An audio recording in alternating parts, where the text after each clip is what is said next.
रहीम अस्सलाम वालेकुम व्यूअर्स, उम्मीद करती हूँ आप सब खैरियत से होंगे।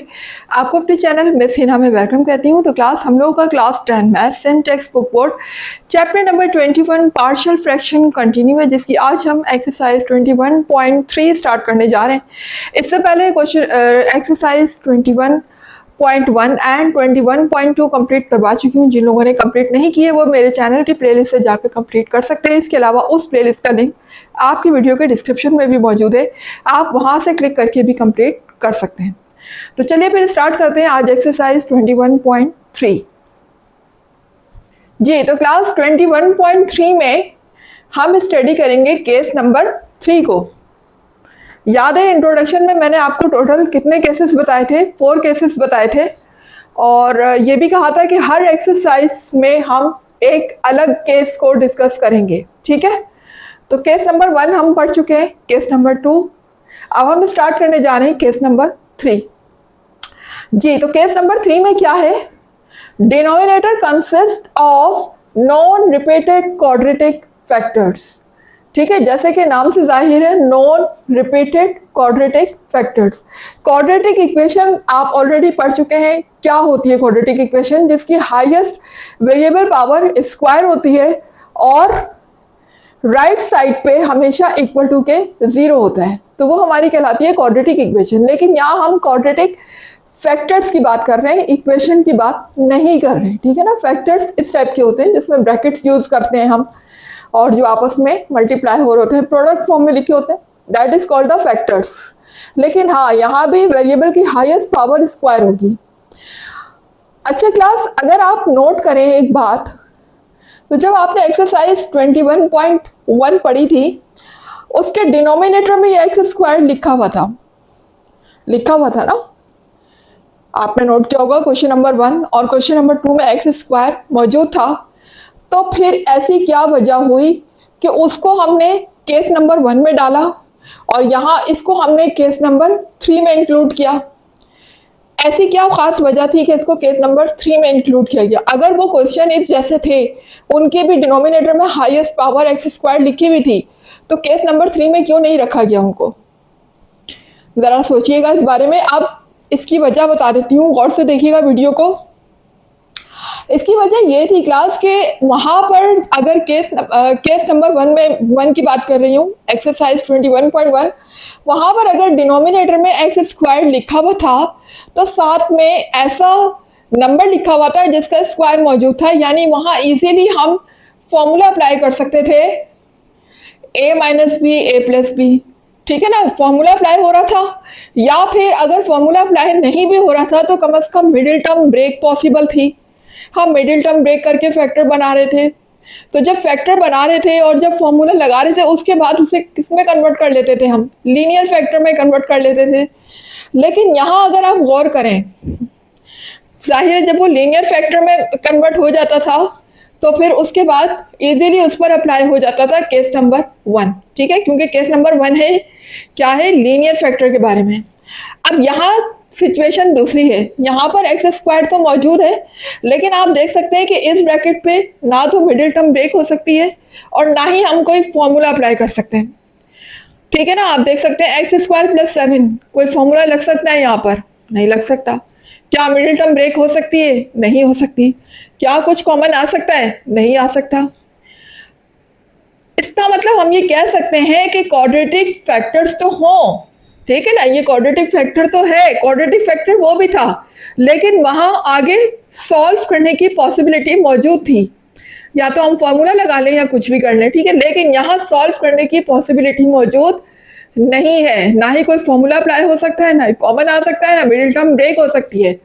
इसका मतलब हम ये कह सकते हैं कि ये इररिड्यूसिबल फैक्टर है, यानी इसको मजीद फर्दर रिड्यूस नहीं किया जा सकता। दैट्स व्हाई इसको हमने किस में डाला? केस नंबर 3 में। उम्मीद है कि आपको समझ आ गया होगा कि केस नंबर 1 में हमने उसको क्यों डाला था, जबकि वहां भी एक्स स्क्वायर था और यहाँ भी एक्स स्क्वायर है, और इसको केस नंबर 3 में क्यों डाला गया है। केस नंबर 3 में हम ऐसे फैक्टर्स को इंक्लूड करते हैं जिस पर एक्स स्क्वायर हो, हाईएस्ट पावर डिनोमिनेटर में, इसके अलावा वो इररिड्यूसिबल हो, यानी वो फर्दर सॉल्व ना हो सके। ठीक है, that's why we include this factor in case number 3। जी यहां तक तो आपको बात समझ आ गई होगी। अब आगे बढ़ते हैं। जी अब जरा देखिएगा, पहला काम हम क्या करते हैं, क्वेश्चन को कॉपी करने के बाद हम ये चेक करते हैं क्या ये प्रॉपर रैशनल फ्रैक्शन है या नहीं। अगर तो ये प्रॉपर रैशनल फ्रैक्शन है तो ठीक है, अगर नहीं है तो पहले हम इसे प्रॉपर में कन्वर्ट करेंगे।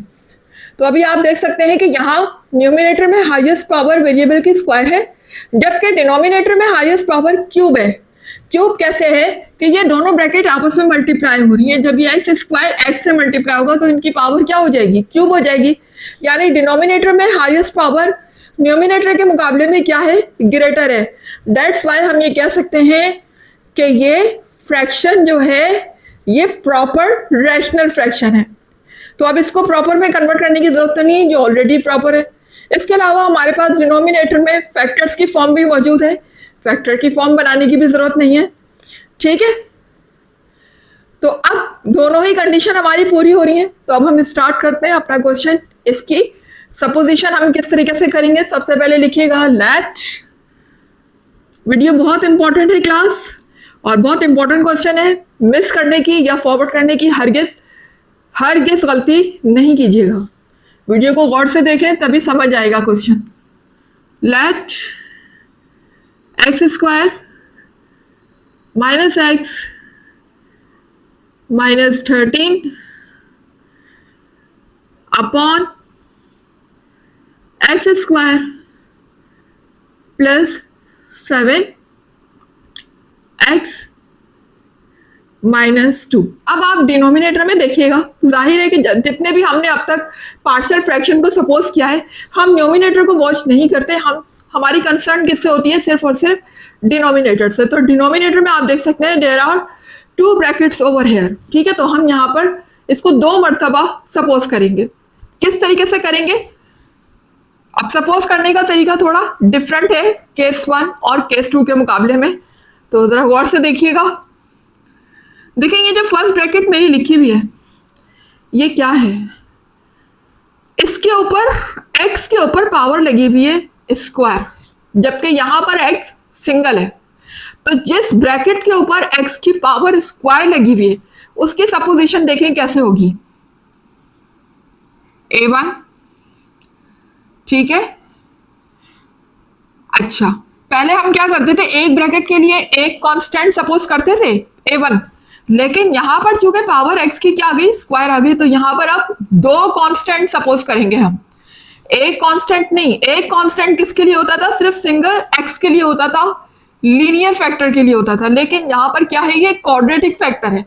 तो क्वाड्रेटिक फैक्टर के लिए हम यहां पर 2 कांस्टेंट सपोज करेंगे, एक a1 दूसरा a2, एक साथ सपोज करेंगे, यानी इनके डिनोमिनेटर में एक ही लाइन आएगी। इस तरह से बीच में हम एक ही लाइन लगाएंगे। पहले तो अलग अलग लाइन लगाते थे ना, a1 के नीचे एक ब्रैकेट लिखा, a2 के नीचे दूसरा ब्रैकेट लिखा, नहीं, ये हमने एक साथ सपोज करना है a1 a2। अच्छा, फिर डिनोमिनेटर में हम लिखेंगे एक्स स्क्वायर प्लस 7, यानी ये पूरी जो ब्रैकेट है वो इसके नीचे आ गई। अच्छा, एक चीज और इसमें ख्याल रखनी है, 2 कांस्टेंट तो हमने सपोज कर लिए एक साथ, लेकिन जो हमारा फर्स्ट वाला कांस्टेंट है a1, इसके साथ हम x भी लगाएंगे। क्या लगाएंगे, x भी लगाएंगे, सिर्फ एक के साथ, दोनों के साथ नहीं, a2 के साथ नहीं लगेगा x, सिर्फ जो हमने पहला वाला लिखा है a1 उसके साथ हम x को भी इंक्लूड करेंगे। This is the method of supposition of quadratic factor. अब आ जाइए सेकंड ब्रैकेट की तरफ। तो सेकंड ब्रैकेट सिंपल है, जैसे आप करते थे बिल्कुल वैसे ही सपोज होगी। a1 a2 हम ले चुके, अब थर्ड कांस्टेंट हमारा क्या होगा, a3। क्योंकि ये लीनियर फैक्टर है तो यहां कोई जरूरत नहीं है आपको 2 कांस्टेंट एक साथ लिखने की, आप एक के साथ इसको लिख सकते हैं, जैसे लिखते हैं नॉर्मली x -2। जी, तो इस तरीके से हम इसकी सपोजिशन करेंगे। उम्मीद है कि आपको समझ आया होगा। सिर्फ और सिर्फ कांस्टेंट 2 कहां पर लेने हैं, जहां पर नीचे एक्स स्क्वायर लिखा हुआ है, ठीक है ना। एक्स स्क्वायर के ऊपर हम 2 कांस्टेंट सपोज करेंगे, a1 A2, ठीक है, अपॉन और में ये पूरी ब्रैकेट आ जाएगी x² प्लस 7, और जो हमने फर्स्ट वाला कांस्टेंट लिखा है उसके साथ हम इंक्लूड कर देंगे वेरिएबल x को। अब इसको हम नाम दे देंगे इक्वेशन 1 का। उम्मीद है कि यहां तक आपको समझ आ रहा होगा क्लास। अब आ जाते हैं अपने नेक्स्ट स्टेप की तरफ। तो नेक्स्ट स्टेप आपको पता है हम क्या करते हैं, हम एलसीएम लेते हैं। तो ले लेते हैं LCM, x² minus X minus 13 upon x² plus 7 bracket x minus 2 bracket. अब यहां देखिए एलसीएम में ये दोनों ही ब्रैकेट आ जाएंगी, ये ब्रैकेट और ये ब्रैकेट, दोनों ही ब्रैकेट को हम क्या ले लेंगे, एलसीएम ले लेंगे। तो हम एक एलसीएम की लाइन लगा लेते हैं इस तरीके से।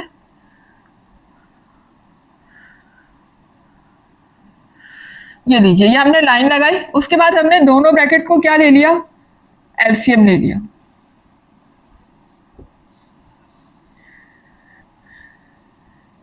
ठीक है, अब यहां देखिएगा, यहां पर इसके न्यूमिनेटर में क्या लिखा हुआ है, a1x प्लस a2x, इसके डिनोमिनेटर में ब्रैकेट मौजूद है x² प्लस 7, जबकि हमारे एलसीएम में कितनी ब्रैकेट्स आ रही हैं, 2 ब्रैकेट आ रही हैं। तो x² प्लस 7 इस ब्रैकेट से क्या हो जाएगा, कैंसिल हो जाएगा। यही करते हैं ना हम एलसीएम में, अब तक जो भी हम एलसीएम लेते आए हम यही करते हैं ना कि डिनोमिनेटर को एलसीएम से हम कैंसिल कर देते हैं और जो रिमेनिंग ब्रैकेट यहाँ बच जाती है वो उसके न्यूमिनेटर से मल्टीप्लाई हो जाती है।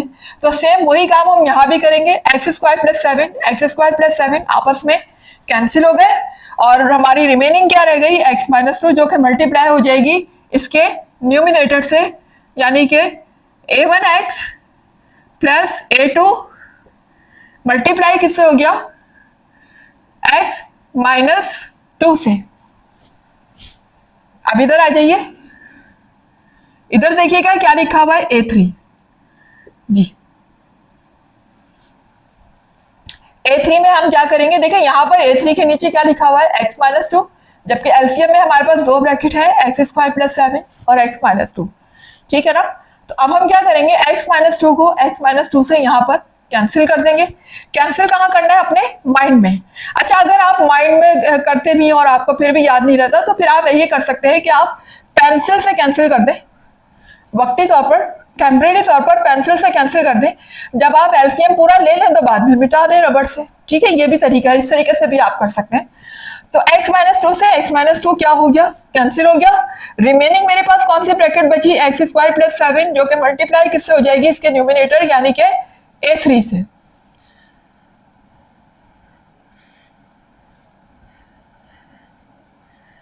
ये देखिए, उम्मीद है कि एलसीएम लेना तो खैर आपको पहले से ही आता है, तो देख लीजिए इस तरीके से हमने एलसीएम ले लिया। अब नेक्स्ट स्टेप में हम करते ये हैं कि ये यहाँ पर जो डिनोमिनेटर में लिखा हुआ है आप देख सकते हैं, सेम यही चीज यहाँ भी लिखी हुई है। तो अगर ये यहाँ पर डिवाइड हो रही है, अगर मैं इसको यहाँ लेकर जाऊंगी तो क्या हो जाएगा, मल्टीप्लाई हो जाएगा, ठीक है, क्या हो जाएगा, ये मल्टीप्लाई हो जाएगा। और जब ये मल्टीप्लाई होगा और यही सेम चीज यहाँ पर डिनोमिनेटर में लिखी हुई, डिवाइड में लिखी हुई है, तो ये आपस में क्या हो जाएंगे, कैंसिल हो जाएंगे। तो भाई मैं इतना लंबा काम करूं, वहां लेकर जाऊं, मल्टीप्लाई करूं और फिर कैंसिल करूं, तो मैं डायरेक्टली यही कैंसिल कर देती हूँ। ये लीजिए, ये क्या हो गए, आपस में कैंसिल हो गए। अब मेरे पास रिमेनिंग क्या रह गया, x² minus X minus 13 is equal to a1x plus a2 bracket x minus 2, और यहां पर है a3 x² प्लस 7 जी।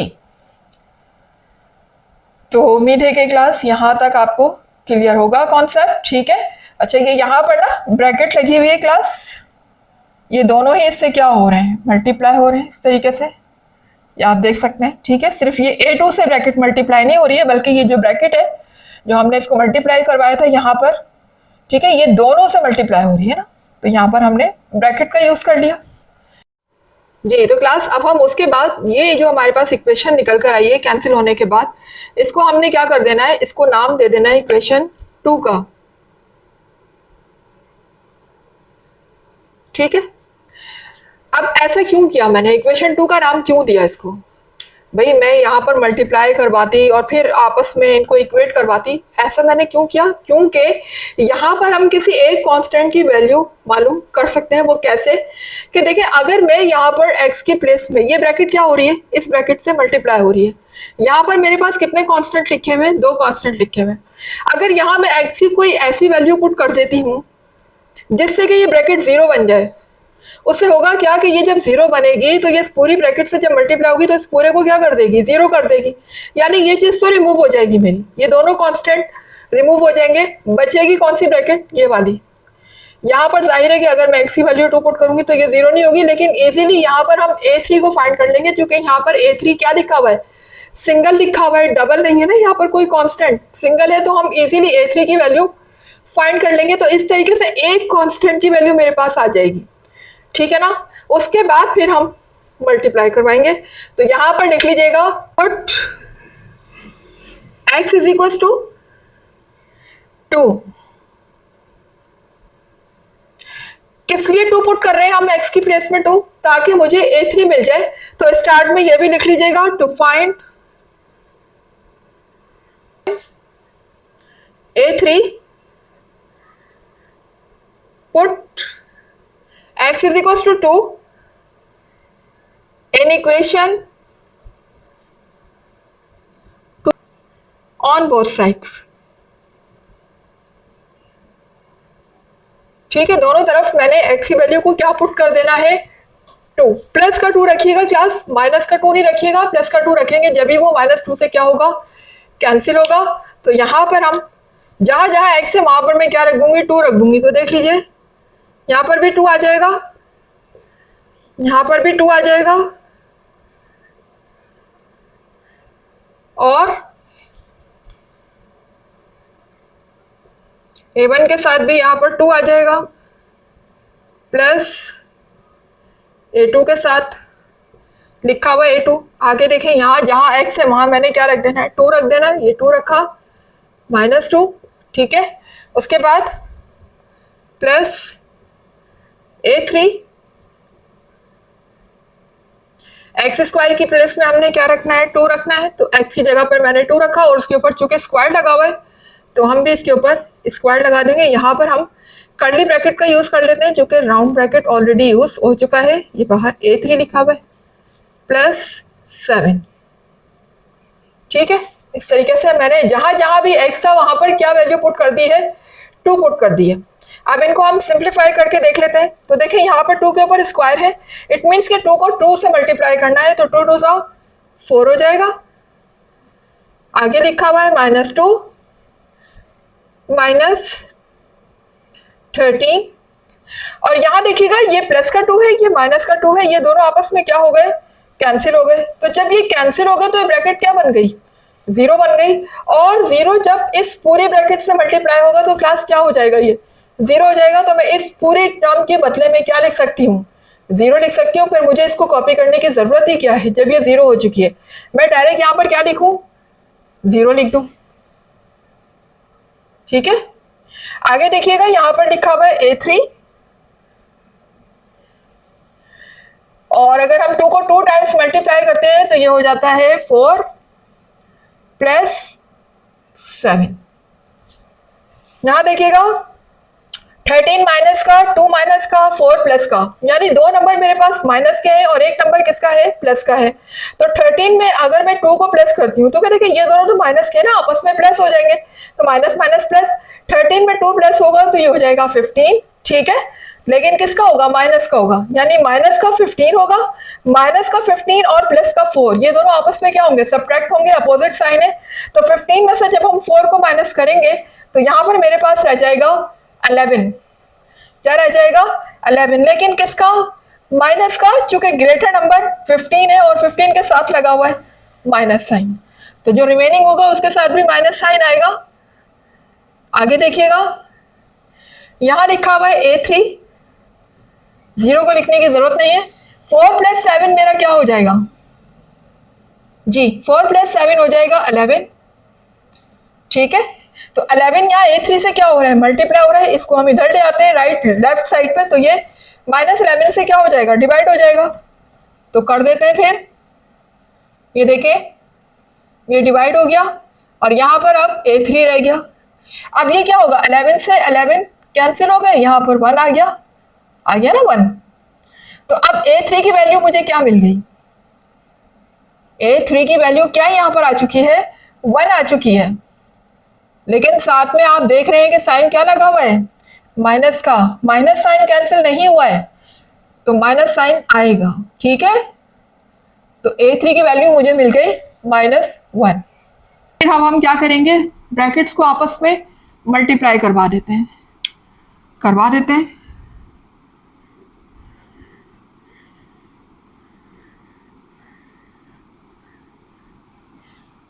जी। तो अब ये देखिएगा, फर्स्ट ब्रैकेट को सेकंड ब्रैकेट से हम मल्टीप्लाई करवाने जा रहे हैं क्लास। तो ये बात आपको पता है कि जब एक ब्रैकेट दूसरी ब्रैकेट से मल्टीप्लाई होती है तो फर्स्ट ब्रैकेट का हर एलिमेंट सेकंड ब्रैकेट से क्या होता है, मल्टीप्लाई होता है। यानी पहले ये एलिमेंट इस ब्रैकेट से मल्टीप्लाई होगा और फिर ये। तो करवा देते हैं फिर हम A1x को पहले मल्टीप्लाई करवा देते हैं x-2 से, फिर A2 को मल्टीप्लाई करवा देते हैं x-2 से। यहां पर चूंकि एक ही मेरे पास सिंगल है जो ऑलरेडी आराम से मल्टीप्लाई हो जाएगा, तो A3 को x² से मल्टीप्लाई करवाएंगे तो ये हो जाएगा A3x² प्लस 7। जब A3 से मल्टीप्लाई होगा तो 7 आ जाएगा पहले और A3 आ जाएगा बाद में जी। उसके बाद हम इसको मल्टीप्लाई करवा देते हैं अंदर।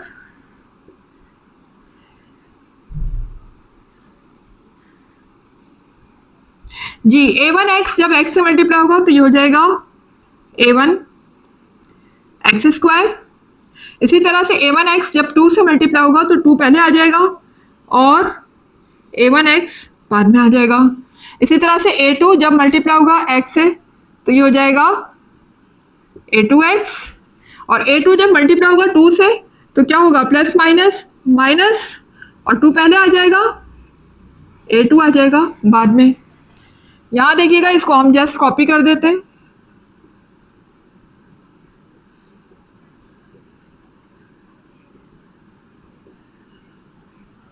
जी, अब नेक्स्ट स्टेप हम ये कर लेते हैं कि जो लाइक टर्म्स हैं यानी एक जैसी टर्म्स हैं उनको हम एक साथ लिख लेते हैं। एक जैसी टर्म से क्या मुराद है, वो टर्म्स जिनके वेरिएबल सेम है। देखिए ये x² है, ये x² है, ये दोनों साथ लिख लेंगे। ये x है, ये x है, ये ऑलरेडी दोनों साथ लिखे हुए। ये कांस्टेंट है, ये कांस्टेंट है, इनको हम साथ लिख लेंगे।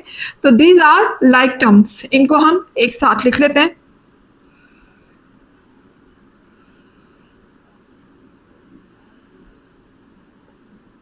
जी, तो यहां पर देखिएगा A1x² के पास में लिख लेती हूँ A3x² को। ठीक है, दोनों x² एक साथ आ गए।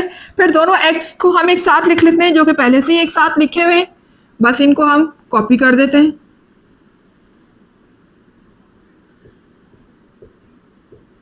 फिर कांस्टेंट को हम एक साथ लिख लेते हैं। तो कांस्टेंट कौन कौन से हैं, ये है -2 A2।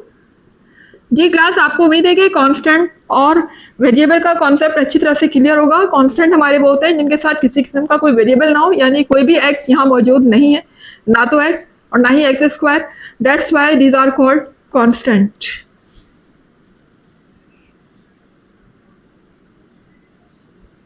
ठीक है, ये दोनों कांस्टेंट हमने एक साथ लिख लिए। अब नेक्स्ट स्टेप में हम करेंगे ये कि हम कॉमन लेंगे। दोनों के पास x² कॉमन है तो कॉमन ले लेते हैं।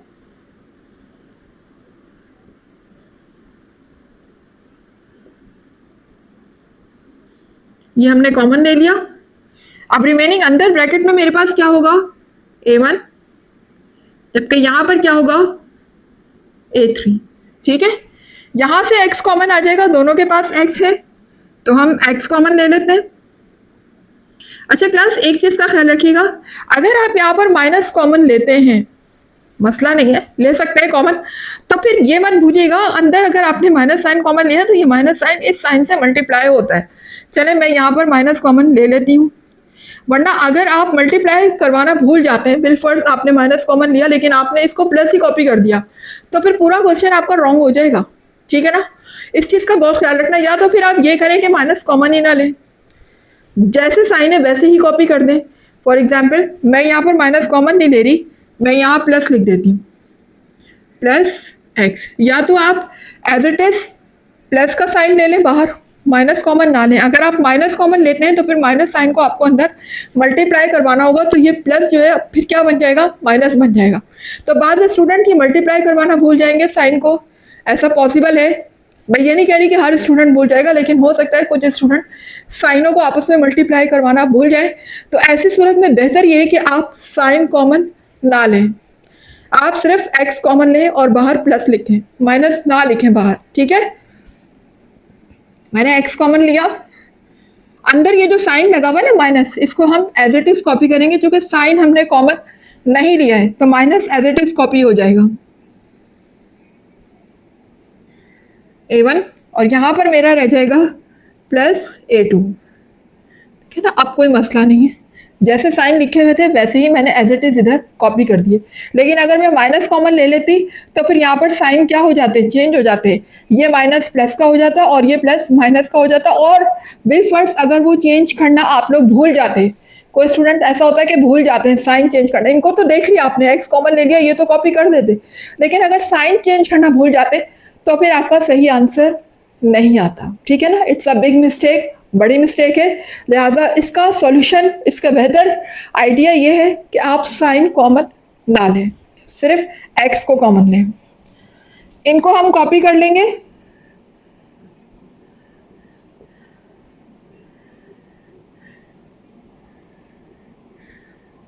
ठीक है जी। अब आप देख सकते हैं यहाँ पर ये मेरे पास एक्स स्क्वायर की टर्म हो गई, ये एक्स की टर्म हो गई और ये कांस्टेंट की टर्म हो गई। तो क्लास अब ये जो इक्वेशन मेरे पास निकल कर आई है, this is the main equation जिससे हम बाकी तमाम कांस्टेंट फाइंड करेंगे। a3 हम फाइंड कर चुके हैं, अब a1 और a2 हम इस इक्वेशन से फाइंड करेंगे। तो आप चाहे तो इस इक्वेशन को कोई अच्छा सा नाम दे भी सकते हैं, जैसे आपने 1 और 2 दे दिया, ठीक है। तो चलें इसको हम 3 कह देते हैं जी। तो क्लास ये देख सकते हैं यहाँ तक हमने सॉल्व कर लिया था, इक्वेशन 3 हमने निकाल ली है, ठीक है। अब यहाँ पर हमें क्या करना है, 1 बाय 1 हर टर्म्स को इक्वेट करना है। याद है आपको एक्सरसाइज 21.2 में हमने इक्वेट के तरीके से ही वैल्यूज़ को फाइंड किया था, a1 a2 a3 को। वही मेथड हम यहाँ भी फॉलो करेंगे। देखिए यहाँ पर कुछ मेथड फॉलो हो रहा है 21.1 का और कुछ फॉलो हो रहा है 21.2 का। जैसे हमने a3 फाइंड किया तो वो हमने मेथड किसको फॉलो किया, 21.1 को फॉलो किया था। और अब हम जो इक्वेट वाला मेथड फॉलो करेंगे वो हम किसको फॉलो कर रहे हैं, 21.2 वाले मेथड को फॉलो कर रहे हैं। तो ये मिक्स है, ठीक है ना। अब देखें यहाँ पर क्या होगा, अब यहाँ पर हम इक्वेट करेंगे, लेकिन इक्वेट कैसे करेंगे, अगर हम एक्स स्क्वायर को इक्वेट करते हैं, एक्स स्क्वायर से ये दोनों वेरिएबल को इक्वेट करते हैं, तो अब इससे होगा क्या कि यहाँ पर 2 कांस्टेंट मौजूद है, मुझे कोई एक चाहिए ना। अब फर्ज करें अगर मैं इन दोनों को साथ में लिखती हूँ और यहाँ पर किस तरीके से मैं a1 फाइंड कर सकती हूँ, चूँकि ऑलरेडी मैं a3 निकाल चुकी हूँ, ये आपके सामने है, a3 फाइंड कर चुके हैं। तो यहाँ पर इजीली मैं a3 की प्लेस में a3 की वैल्यू को रखूँगी। अब मेरे पास a1 सिंगल रह जाएगा, तो सिंगल रह जाएगा तो इजीली हम a1 फाइंड कर लेंगे। तो हम क्या कर लेते हैं, एक्स स्क्वायर टर्म को इक्वेट कर लेते हैं। तो लिखिएगा इक्वेटिंग लाइक टर्म्स ऑफ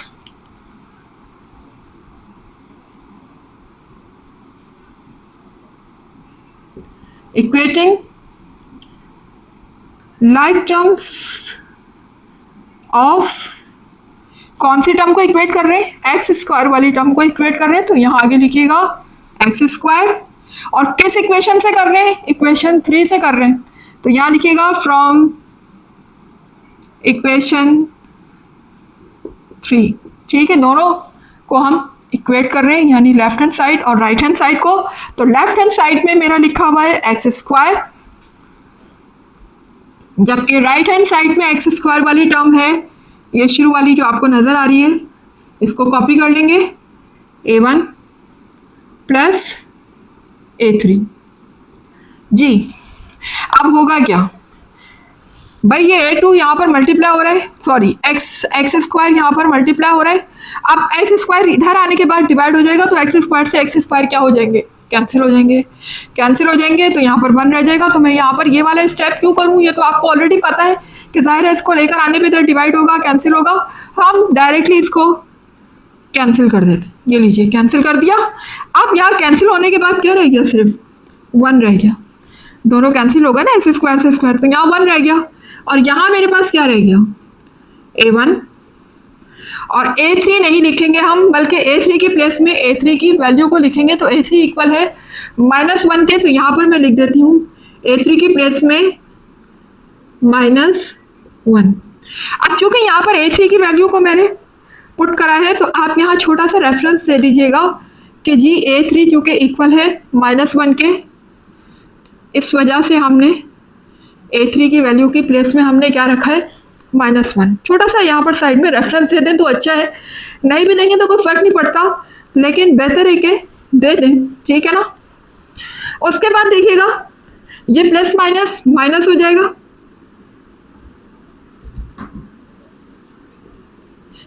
अब इस -1 को जब मैं यहाँ लेफ्ट पे लेकर आऊंगी तो ये -1 इधर आने के बाद प्लस हो जाएगा,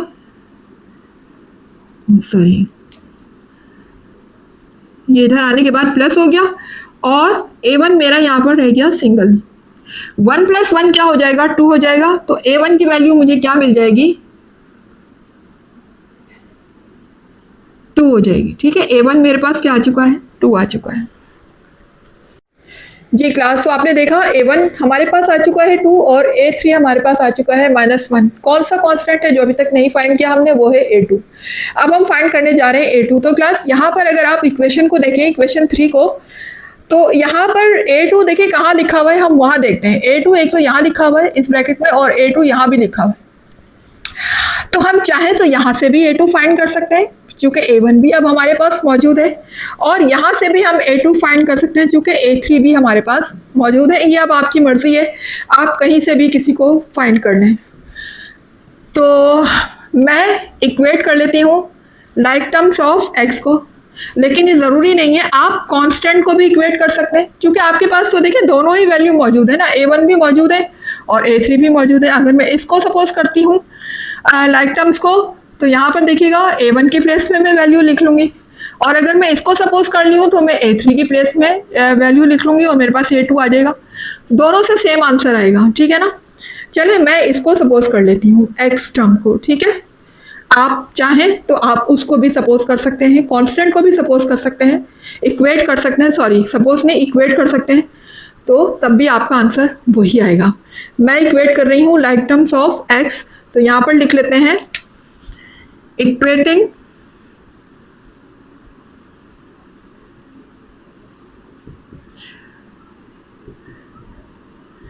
लाइक टर्म्स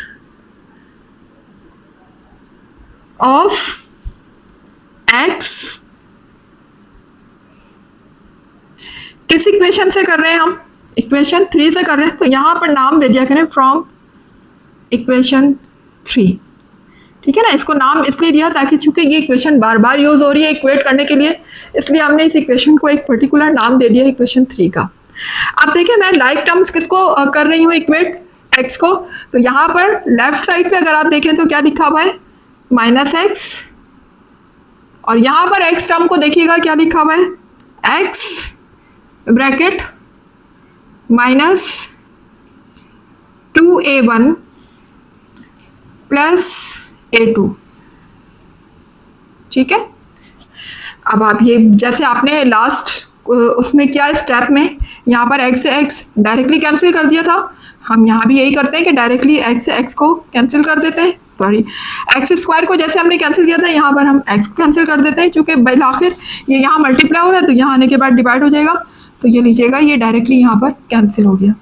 अब यहाँ पर क्या रह गया, -1 रह गया, और यहाँ पर ये मेरे पास देखिएगा क्या है, मुझे फाइंड करनी है वैल्यू ऑफ A2।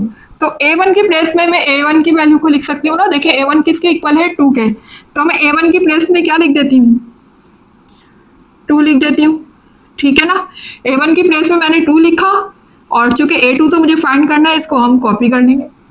यहाँ वैल्यू मैंने किसकी लिखी है, A2 की लिखी है ना, तो साइड पे आप छोटा सा रेफरेंस दे दें। क्यों लिखी है? क्योंकि A2 इक्वल है किसके? 2 के इक्वल है जी। तो आप इसको फर्दर सिंप्लीफाई कर लेते हैं, ये हो जाएगा -1 और देखिए 2 2 ज़ा 4 हो जाएगा और माइनस प्लस माइनस हो जाएगा, तो साथ में आ जाएगा माइनस साइन प्लस A2। उसके बाद क्या होगा कि -4 को जब हम लेफ्ट पे लेकर आएंगे तो यहाँ पर आने के बाद ये प्लस हो जाएगा। ये देखिएगा इस तरीके से, यहाँ पर रह गया मेरा A2 और 4 प्लस का 1 माइनस का, दोनों आपस में क्या होंगे? सब्ट्रैक्ट होंगे। डिफरेंट साइन है तो 4 में से 1 को माइनस करेंगे तो 3 आ जाएगा। A2 की वैल्यू मुझे क्या मिल गई? A2 मुझे यहाँ पर मिल चुका है 3। तो हम यहाँ पर A2 की वैल्यू को पुट कर देते हैं। A2 किसके इक्वल आ चुका है? 3 के इक्वल आ चुका है जी। तो क्लास आपके सामने A1, A2 और A3 तीनों कांस्टेंट हम फाइंड कर चुके हैं। अब इन तीनों कांस्टेंट को हम किस में पुट करेंगे? एट द लास्ट इक्वेशन 1 में। तो लिख दीजिएगा पुट द वैल्यूज ऑफ, किस किस की वैल्यू को पुट कर रहे हैं हम? A1, A2 and A3 in equation 1। ठीक है, इक्वेशन 1 में हम तीनों कांस्टेंट को रखने जा रहे हैं। तो इक्वेशन 1 ये रही मेरे पास, x² minus x minus 13 upon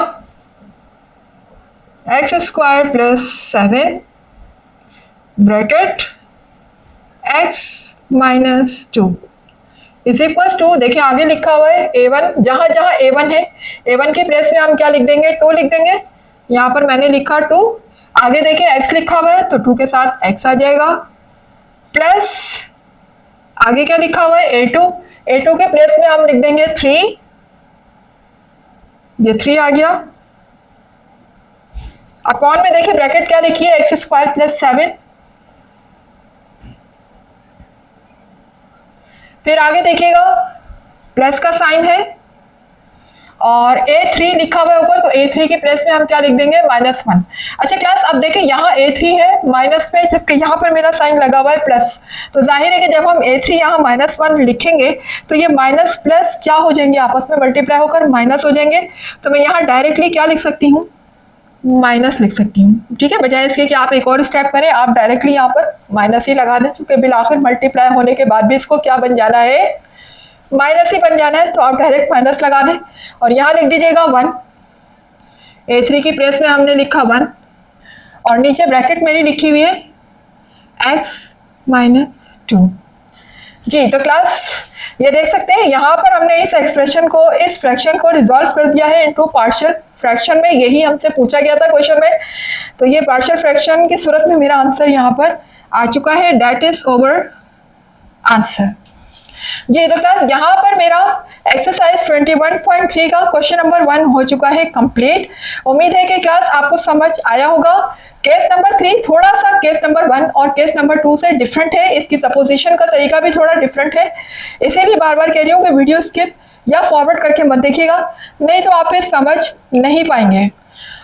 तो क्लास अगर वीडियो पसंद आ रही है, कॉन्सेप्ट क्लियर हो रहे हैं और कुछ सीख रहे हैं आप मेरी वीडियो से, तो फिर वीडियो को लाइक कीजिए, चैनल को सब्सक्राइब करके बेल आइकन को जरूर हिट कीजिएगा, ताकि हर नई आने वाली वीडियो का नोटिफिकेशन आपको टाइम पर मिलता रहे। इसके अलावा जितना ज़्यादा हो सके वीडियोस को शेयर भी किया करें और अपने अच्छे अच्छे कमेंट्स भी मुझे ज़रूर दिया करें। मुझे दीजिएगा इजाज़त, इंशाल्लाह मिलते हैं इसके नेक्स्ट क्वेश्चन के साथ। जब तक के लिए अल्लाह हाफिज़।